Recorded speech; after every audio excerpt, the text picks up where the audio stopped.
So I've got a project today to mount this spare tire to my trailer. Haven't had a spare tire on this trailer because it's apparently a lot harder than I thought to find a 5x5 15-inch rim, but I found one fairly cheap, rim and tire, 105 bucks, not bad. And I went to a junkyard and picked up a spare tire carrier off of I think it was an old Ford truck, and I'm gonna see if I can mount this under the deck of the trailer and carry the spare underneath there instead of on the side. Keep it out of the way, keep it out of the sun. Hopefully it'll last a lot longer than getting sun bleached and worn out that way. So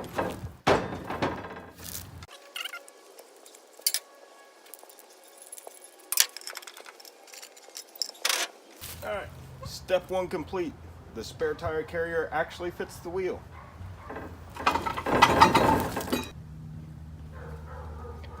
So I've got one rotten out board on this trailer, but I'm not that worried about it. I put those 2x2 tubes in order to mount a receiver hitch so I can put a portable winch on there. And now I just need to find out if this is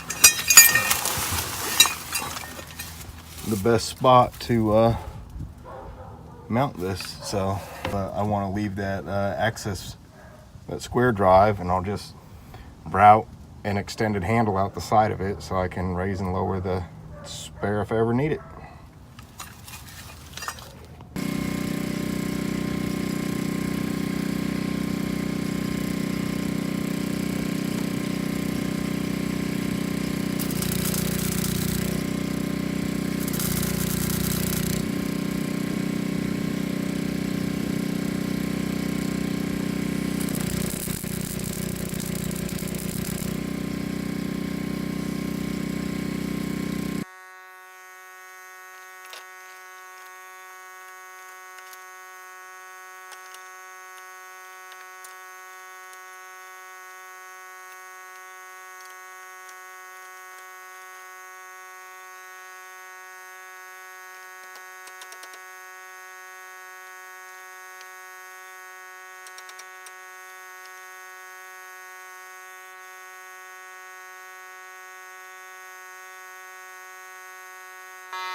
Nice and tight.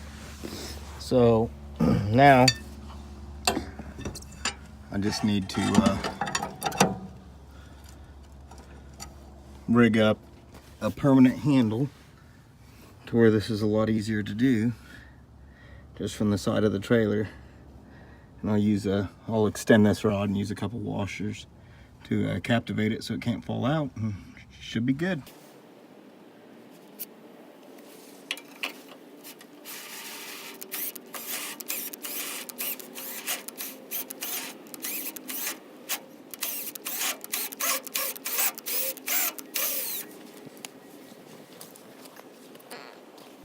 Yes, I know you shouldn't power tap with a hand drill, but I didn't tighten the chuck all the way. I let the drill slip on the shank a little bit, and I had that guide to make sure I was perpendicular, so I felt comfortable doing it. Didn't break the tap on the first one, so let's flip around and try the other one.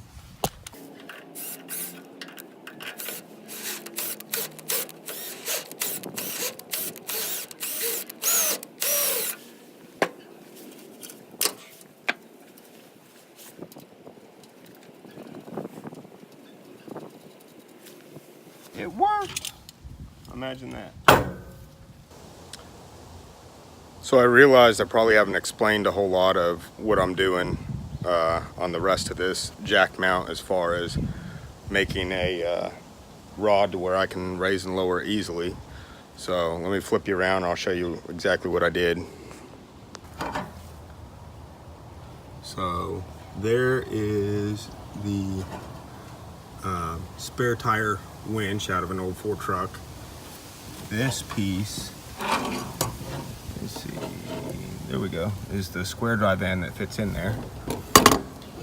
I got a cheap universal joint. This is 1/4 inch drive universal joint that I just welded to that tube, and this is kind of like a rebar stake. I just trimmed it down to fit in there and then welded it up. And then over here on this other end, I put a lug nut that's the same size as the lugs on the trailer, and that way you can use one tool to lower the tire and take the lug nuts off and swap it out if need be. So now all of this threads through this hole and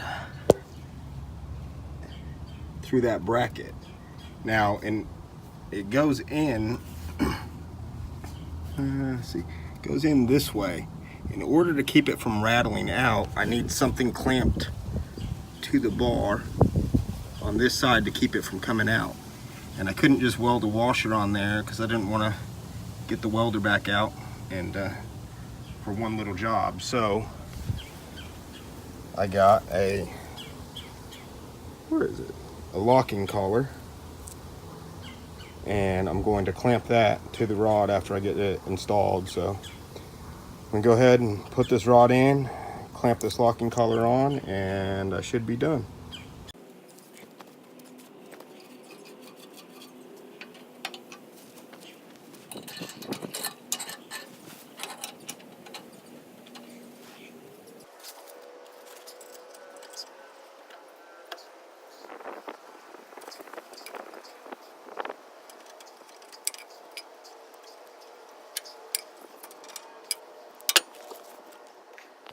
The locking collar installed, and now I'll go grab a tire tool and show it in operation.